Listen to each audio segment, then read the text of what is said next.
حضور سوال ہیں، 4 سنتیں پڑھتے وقت سورہ فاتحہ کے بعد قرآن پاک کی آیات پڑھنے کا حکم ہے؟ کہاں حکم ہے؟ جو ہم پڑھتے ہیں سنتوں میں سورہ فاتحہ کے بعد قرآن پاک کی آیات پڑھتے ہیں. نہیں، کہاں سے حکم نکالا آپ نے؟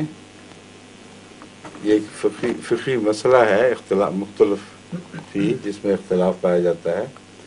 جو فرائض کے ساتھ جی طریق مسلم ہے وہ تو یہ ہے کہ پہلی 2 رکعتوں میں جی سورہ فاتحہ کے بعد آیات قرآنی پڑھنی ہے، دوسری 2 رکعتوں میں صرف سورہ فاتحہ. یہ اس سے سند حاصل کرنی چاہیے. اس لیے سنتوں میں جو رائج کرنے کا طریق ہے بات کا، میں تو اس کا قائل ہی نہیں ہوں، بعض فقہا کا خیال ہے، لیکن مختلف ہی مسئلہ ہے. اور میری بنیادی دلیل یہی ہے کہ اگر یہ بات ہوتی تو فرائض سب سے زیادہ حقدار تھے اس بات کے کہ ان کی بقیہ 2 رکعتوں میں بھی سورہ فاتحہ کے بعد کوئی اور پڑھا جاتا.